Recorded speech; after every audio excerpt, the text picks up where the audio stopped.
सतपुड़ा के घने जंगलों में जब सूरज ढलता है तो अंधेरा आसमान से नहीं गिरता, वो जमीन से ऊपर उठता है। सड़े हुए पत्तों की अजीब सी गंध जो एकदम से किसी पुरानी बंद कब्र की सीलन भरी बदबू में बदल जाती है। और फिर वो सन्नाटा, एक ऐसा सन्नाटा जो आपके कानों के पर्दे फाड़ दे। रात में गाने वाले कीड़ों की आवाज़ अचानक बंद हो जाती है, हवा का चलना रुक जाता है। ऐसा लगता है जैसे पूरा का पूरा जंगल अपनी सांस रोककर किसी खौफनाक चीज के गुजरने का इंतजार कर रहा हो। मैं एक साधारण वन रक्षक हूँ। मैंने अपनी जिंदगी के 25 साल इन जंगलों की खाक छानते हुए गुजारे हैं। पर उस रात उस प्राचीन यात्रा मार्ग पर जो मेरे साथ घटा, उसने मुझे ये मानने पर मजबूर कर दिया कि इंसान का घमंड बहुत बड़ा है और इस दुनिया में कुछ चीज़ें ऐसी हैं जो हमारी समझ से बहुत बहुत बाहर है। बात आज से ठीक 7 साल पुरानी है। नवंबर का महीना था और कड़ाके की ठंड पड़ना शुरू हो गई थी। मेरे पास एक बुजुर्ग यात्री आए थे। उनका नाम पंडित विद्याधर था। उनके चेहरे पर एक अजीब सा तेज था, माथे पर भस्म का त्रिपुंड और आंखों में एक ऐसी गहराई जैसे उन्होंने दुनिया के सारे रहस्य देख लिए हो। वो एक सच्चे, कठोर और तपस्वी शिव भक्त थे। उनका संकल्प था कि वो सतपुड़ा के बिल्कुल बीचों बीच स्थित एक अत्यंत प्राचीन और गुप्त महादेव मंदिर के दर्शन करेंगे। ये वो मंदिर था जिसका रास्ता अब कोई नहीं जानता। कहते हैं कि वो रास्ता सैकड़ों साल पहले हमेशा के लिए बंद कर दिया गया था। उस मार्ग को लोग भैरव घाटी का रास्ता कहते थे। मैंने उन्हें बहुत समझाने की कोशिश की। मैंने कहा, महाराज, वो रास्ता बिल्कुल सुरक्षित नहीं है। वहाँ जंगली जानवरों का तो खतरा है ही, पर रास्ता इतना भटकाने वाला है कि दिन के उजाले में भी इंसान रास्ता भूल जाता है। और स्थानीय लोगों में उस रास्ते को लेकर कई डरावनी मान्यताएं भी हैं। लेकिन पंडित जी अडिग थे। उनकी आवाज़ में एक शांत लेकिन अचूक दृढ़ता। उन्होंने अपनी गहरी आंखों से मेरी तरफ देखा और कहा, बेटा, जहाँ शिव है वहाँ भय कैसा। उनकी उस अपार सात्विक ऊर्जा और उनके तपोबल को देखकर मैं उन्हें मना नहीं कर पाया।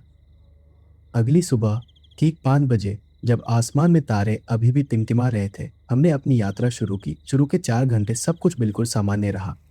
पक्षियों की चहचहाट, सूरज की हल्की किरणें जो पेड़ों की घनी टहनियों से छनकर आ रही थी, सब कुछ बहुत शांत और सुंदर था।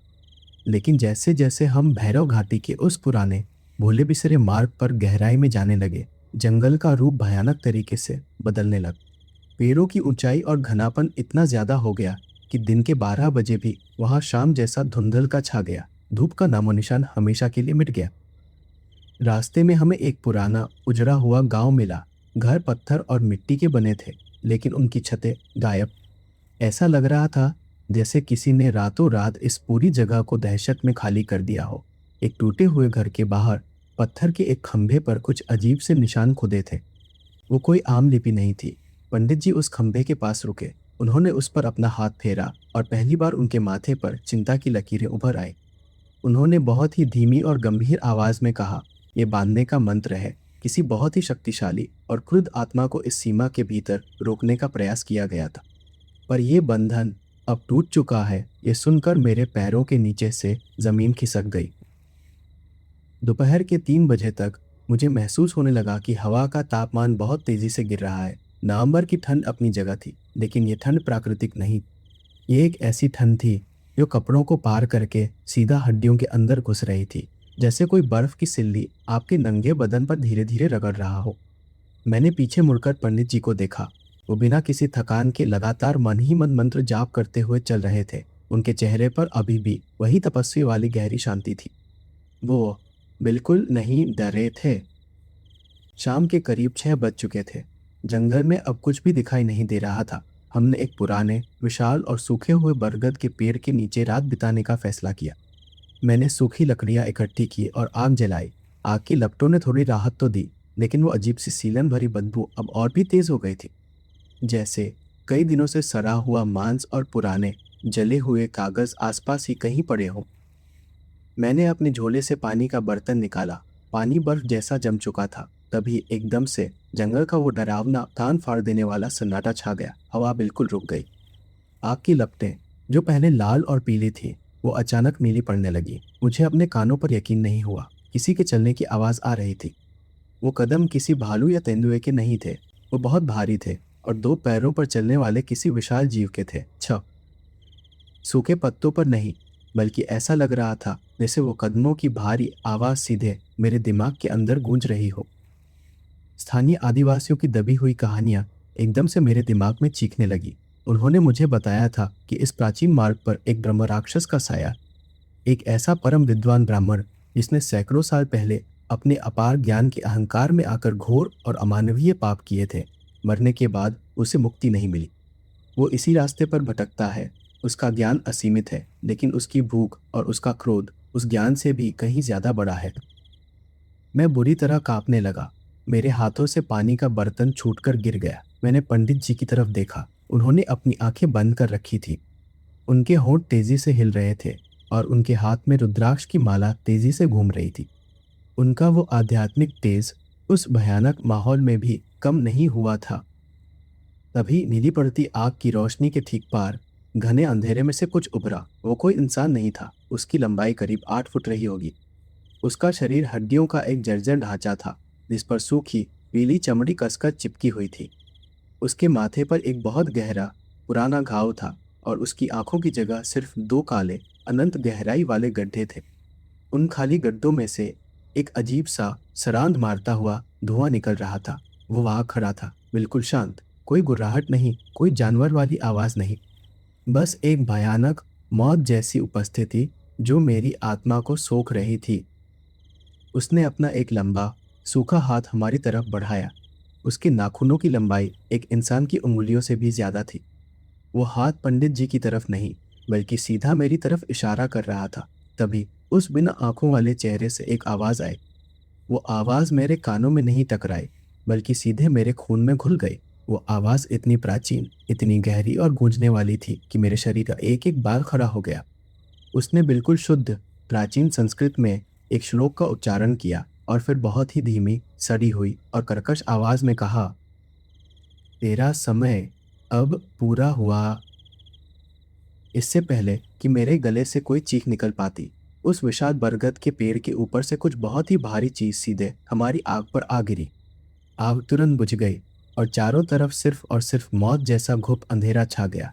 उस दमघोटू अंधेरे में मुझे अब सिर्फ किसी के ठंडे सड़े हुए मांस की बदबू वाली सांसों की गर्माहट बिल्कुल अपनी गर्दन के पीछे महसूस हो रही थी, और एक सूखा हुआ हाथ मेरे कंधे को छूने ही वाला था। अंधेरा इतना घना था कि मुझे अपनी ही आंखें खुली होने का एहसास नहीं हो रहा था। और फिर वो स्पर्श, एक बेहद ठंडी, खुरदरी और सूखी हुई उंगलियों की पकड़ मेरे बाएं कंधे पर कस गई। उस छुअन में कोई मांस नहीं था, सिर्फ हड्डियां और बरसों पुरानी सूखी चमड़ी थी। मेरे शरीर का खून जैसे बर्फ बन गया। मेरी सांसें मेरे गले में ही अटक कर रह गई। मैं हिला चाहता था, पर मेरी मांसपेशियां लकवाग्रस्त हो चुकी थी। वो सड़े हुए मांस और पुरानी सीलन की बदबू अब इतनी हावी हो गई थी कि मेरी आंखों से पानी बहने लगा। मेरे ठीक कान के पास एक बहुत ही धीमी घरघराहट भरी सांसें चल रही थी। वो सांसें किसी इंसान की नहीं हो सकती थी। वो बहुत लंबी थी और हर सांस के साथ एक अजीब सी खड़खड़ाहट थी, जैसे किसी के फेफड़ों में सूखी पत्तियां भरी हो। तभी उस घुप अंधेरे को चीरते हुए एक गूंज उठी, ओम त्र्यंबकम यजामहे सुगंधि पुष्टिवर्धनम। ये पंडित विद्याधर की आवाज थी। उनकी आवाज में जरा भी कंपन नहीं था। वो आवाज एक शेर की दहाड़ जैसी थी, जिसमें सदियों का तपोबल और शिव के प्रति अटूट विश्वास भरा था। अचानक हवा में कपूर के जलने की तीव्र गंध फैली। एक तेज छपाक की आवाज हुई और एक भभकती हुई लौ ने अंधेरे का सीना चीर दिया। पंडित जी ने अपने कमंडल से पवित्र जल निकालकर कपूर जलाया था। उस नीली और पीली लौ की रोशनी में मैंने जो देखा वो मेरे दिमाग पर हमेशा के लिए छप गया है। मेरे ठीक पीछे वो 8 फुट लंबा खौफनाक ढांचा झुका हुआ था। रोशनी पड़ते ही उसने अपना सूखा हाथ मेरे कंधे से झटके से हटा लिया। उसकी आंखों के उन 2 गहरे काले गड्ढों में से निकलने वाला धुआं और भी तेज हो गया। वो रोशनी से पीछे नहीं हटा था, बल्कि उस मंत्र की ध्वनि और पंडित जी की सात्विक ऊर्जा उसे पीछे धकेल रही। वो प्राचीन ब्रह्म राक्षस, जिसके पास वेदों का अपार ज्ञान था, लेकिन आत्मा पूरी तरह भ्रष्ट हो चुकी थी, उसने पंडित जी की तरफ अपना मुंह मोड़ा। उस बिना होठ वाले चेहरे से फिर से वही कर्कश, खून जमा देने वाली आवाज गूंजी। इस बार उसने संस्कृत नहीं, बल्कि ठेठ स्थानीय भाषा में बोला, ये मेरा क्षेत्र है, सन्यासी। तुम्हारा शिव यहाँ तुम्हारी रक्षा नहीं करेगा। इसका इसका मन कमजोर है, ये डरता है, ये मेरा भोजन है। पंडित जी अपनी जगह से 1 इंच भी नहीं हिले। उन्होंने अपनी रुद्राक्ष की माला को कसकर पकड़ा और अपनी गहरी शांत आंखों से सीधे उस राक्षस के खाली गड्ढों में देखा। उनके चेहरे पर कोई क्रोध या भय नहीं था, बल्कि एक परम तपस्वी की अजेय शांति थी। ये देह शिव की है और ये आत्मा भी शिव की है। तेरा ज्ञान तेरे अहंकार में भस्म हो गया है। प्रेत, तू काल नहीं, केवल एक भटकी हुई वासना है। पीछे हट जा, वरना इसी क्षण अपने ही पाप की अग्नि में भस्म हो जाएगा। उनकी आवाज में जो सत्ता और ब्रह्मांडी अधिकार था, उसने मुझे थोड़ी हिम्मत दी। राक्षस के खाली गड्ढों से निकलने वाला धुआं छटपटाने लगा, जैसे उसे पंडित जी के शब्दों से शारीरिक पीड़ा हो रही हो। तभी मेरी नज़र उस चीज पर पड़ी जो बरगद के पेड़ से हमारी आग पर गिरी थी। वो कोई लकड़ी का भारी टुकड़ा नहीं था, वो एक इंसान का कंकाल था। कंकाल भी ऐसा जिसकी हड्डियां पूरी तरह से काली पड़ चुकी थी, जैसे किसी ने उसे जिंदा जलाया हो। और उस कंकाल के गले में एक तांबे का ताबीज था। मेरे रोंगटे खड़े हो गए। ये वही ताबीज था जो मैंने आज से 12 साल पहले अपने एक साथी वन रक्षक को दिया था, जो इसी भैरव घाटी में गश्त के दौरान लापता हो गया। ये जगह सिर्फ एक डरावना जंगल नहीं थी, ये एक सदियों पुराना कसाईखाना था। पंडित जी ने तेजी से मुझे अपनी तरफ खींचा। उठो, यहाँ रुकना मौत को निमंत्रण देना है। मेरी माला का एक सिरा पकड़ो और मेरे पीछे चलो। चाहे कुछ भी हो जाए, पीछे मुड़कर मत देखना और मेरे मंत्र जाप से अपना ध्यान मत हटाना। मैंने कांपते हुए हाथों से उनकी रुद्राक्ष की माला का सिरा पकड़ लिया। हम उस घने घुप अंधेरे जंगल में आगे बढ़ने लगे। पंडित जी के हाथ में जलता हुआ कपूर बस 2 कदम तक का रास्ता दिखा रहा था। बाकी सब जगह वो खौफनाक अंधेरा था जो हमें निगलने के लिए बेताब था। जैसे जैसे हम आगे बढ़ रहे थे, मुझे महसूस हुआ कि जंगल का पूरा वातावरण अब पूरी तरह अस्वाभाविक हो चुका है। मेरे जूतों के नीचे कुछ नरम स्पंज जैसा महसूस हो रहा था, जैसे हम किसी विशाल सड़े हुए जीव के पेट के अंदर चल रहे हों। हवा का दबाव इतना ज्यादा हो गया था कि मेरे दोनों कान सुन्न पड़ने लगे थे। और फिर वो भयानक मनोवैज्ञानिक खेल शुरू हुआ। हवा की सनसनाहट में से मुझे अपने बाएं कान में अपनी माँ की आवाज़ सुनाई दी। मेरी माँ, जिनका देहांत 10 साल पहले हो चुका था, वो बहुत बुरी तरह रो रही थी। बेटा, मुझे बचा ले, ये मुझे बहुत दर्द दे रहा है, मुझे यहाँ से निकाल। आवाज़ बिल्कुल असली थी, वही लहजा, वही दर्द, वही पुकार। मेरा दिल सीने की पसलियाँ तोड़कर बाहर आने को हो गया।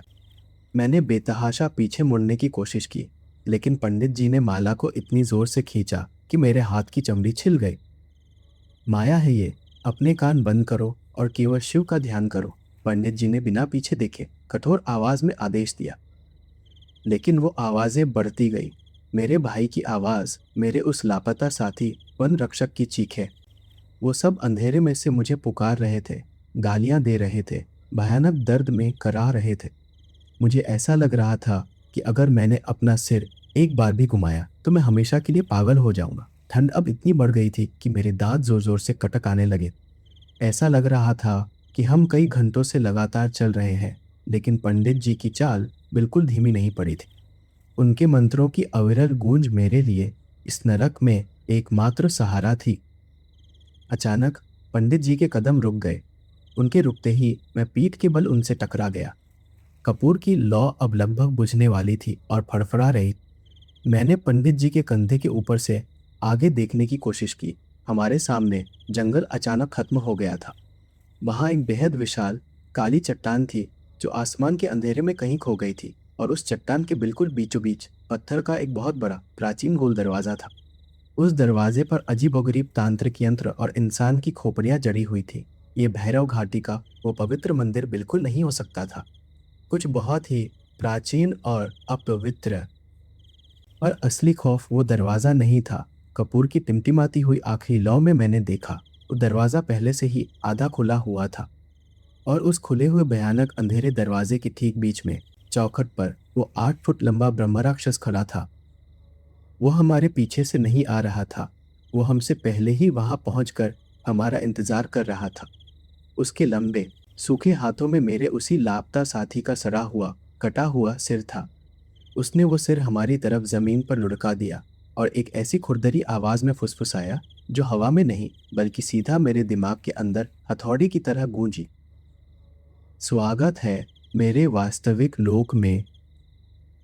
इससे पहले कि मैं पंडित जी की तरफ देख पाता, मेरे पैरों के नीचे की वो नरम जमीन सचमुच दो हिस्सों में फट गई और मैं पंडित जी का हाथ छूटते ही एक अथाह बर्फीले अंधेरे में नीचे की तरफ गिरने लगा।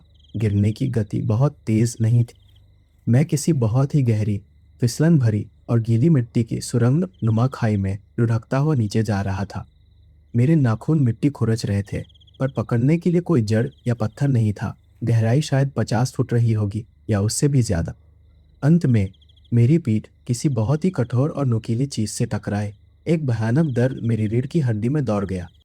मैं चीखना चाहता था, पर मेरे फेफड़ों में हवा ही नहीं बची थी। वहां नीचे अंधेरा इतना गाढ़ा था कि उसे हाथों से छुआ जा सकता था।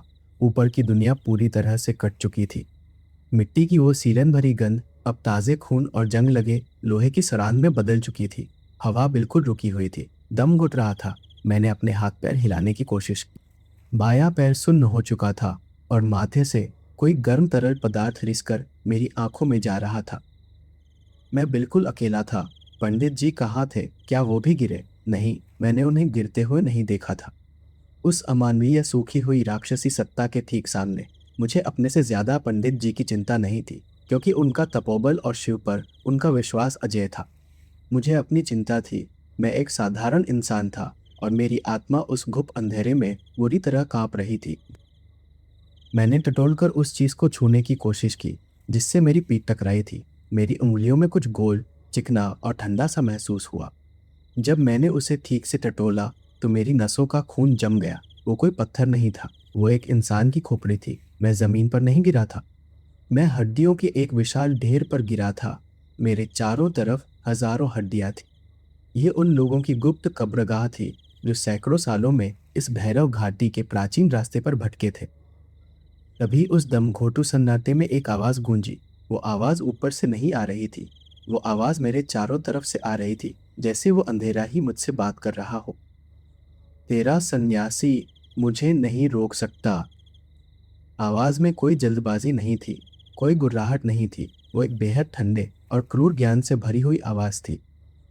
उसके पास शिव है, पर मेरे पास समय है, सदियों का समय। तू सोचता है कि मैं मांस खाता हूँ? नहीं, मांस तो केवल ये जमीन के कीड़े खाते हैं। मैं इंसान का भय खाता हूँ। मैं तेरी उम्मीद को टूटे हुए देखना चाहता हूँ। जब इंसान को लगता है कि वो बच जाएगा और ठीक उसी पल मौत उसे दबोच लेती है, वो निराशा, वो छटपटाहट, वो मेरा भोजन है। मुझे वहां से किसी भी कीमत पर निकलना था। मैं हड्डियों के उस दलदल में घिसटते हुए आगे बढ़ने लगा। मेरे हाथ इंसानी पसलियों और खोपड़ियों को कुचल रहे। हर हरकत के साथ सूखी हड्डियों के टूटने की कटकटाहट उस सन्नाटे में तोप की आवाज जैसी लग रही थी। करीब 1 घंटे तक उस अंधी कब्रगाह में घिसटने के बाद मुझे दूर एक बहुत ही हल्की मटमैली सी रोशनी दिखाई दी। वो रोशनी किसी गुफा के मुहाने से आ रही थी। शायद बाहर निकलने का कोई खुफिया रास्ता था। मेरे अंदर जीने की एक आखिरी उम्मीद जाग। मैंने अपनी पूरी ताकत लगा दी और अपने खून से सने हाथों के सहारे उस रोशनी की तरफ रेंगने लगा। जैसे मैं पास पहुंचा, मुझे उस रोशनी का स्रोत समझ आने लगा। वो सूरज की रोशनी नहीं थी और न ही चांद की। वो रोशनी असल में एक बहुत बड़े पुराने मिट्टी के दिए की थी, जो हवा में बिना किसी सहारे के तैर रहा था। और उस दिए के ठीक नीचे जमीन पर पालथी मारे कोई बैठा था। वो पीछे से बिल्कुल पंडित विद्याधर जैसे लग रहे थे। वही भगवा वस्त्र, वही बैठने का शांत अंदाज। मेरी आंखों से खुशी के आंसू छलक पड़े। पंडित जी, मेरी आवाज एक सूखी हुई फुसफुसाहट से ज्यादा कुछ नहीं थी। मैंने अपना हाथ बढ़ाकर उनके कंधे को छुआ, पर जैसे ही मेरी उंगलियां उस कपड़े से टकराई, मुझे मांस या शरीर की गर्माहट महसूस नहीं हुई। वहां सिर्फ सूखी हुई करक हड्डियां थी। वो शरीर झटके से मेरी तरफ पलटा। वो पंडित जी नहीं थे, वो पंडित जी के कपड़ों का भ्रम था। उन कपड़ों के अंदर वो वही 8 फुट लंबा बिना आंखों वाला ब्रह्म राक्षस था।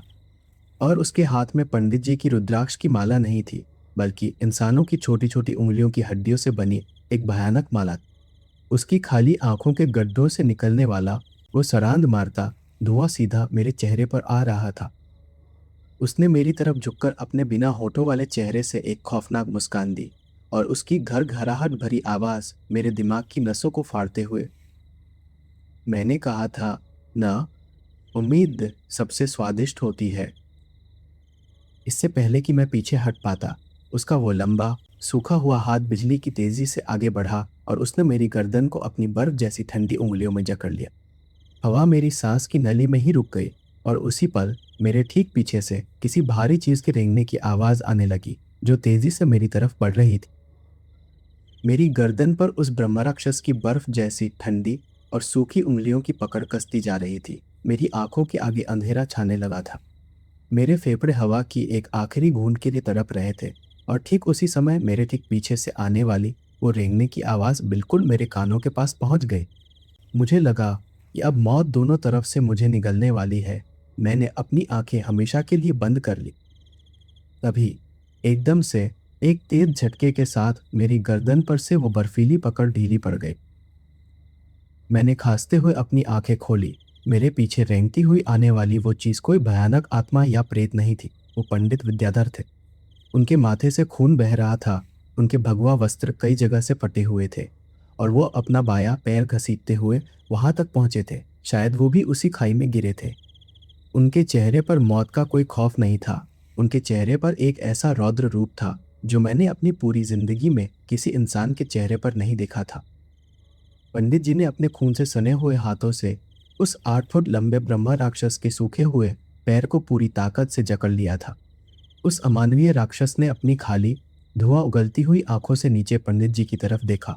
उसकी हड्डियों से बनी उंगलियां अब पंडित जी की तरफ बढ़ने लगी। पंडित जी अपनी जगह से उठे। उनका शरीर भले ही बुरी तरह घायल था, लेकिन उनकी आत्मा किसी अभेद्य किले की तरह खड़ी। उन्होंने अपनी गहरी ज्वलंत आंखों से सीधा उस राक्षस की आंखों के उन काले गड्ढों में देखा।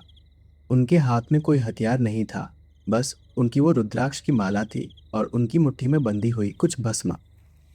तेरा अज्ञान तेरी सबसे बड़ी बेड़िया है, प्रेत। पंडित जी की आवाज उस गुफा में किसी बम के फटने जैसी गूंजी। उनकी आवाज में जरा भी दर्द नहीं था, बस एक परम तपस्वी का प्रचंड क्रोध था। जो शिव को चुनौती दे वो राख भी नहीं बनता, वो शून्य हो जाता है। ये कहते ही पंडित जी ने अपनी मुट्ठी में रखी हुई भस्म सीधे उस राक्षस के चेहरे पर दे मारी और एक ही सांस में महाकाल के एक अत्यंत उग्र और गुप्त मंत्र का उच्चारण शुरू कर दिया। भस्म के उस राक्षस के चेहरे पर पड़ते ही सन्नाटा चीख में बदल गया। वो कोई आम चीख नहीं थी, वो हजारों इंसानों के एक साथ जिंदा जलने जैसी दर्दनाक आवाज थी जिससे मेरे कानों के पर्दे फटने लगे। उस राक्षस के बिना होठों वाले चेहरे से वो सड़ा हुआ धुआं अब आग की लपटों में बदल गया था।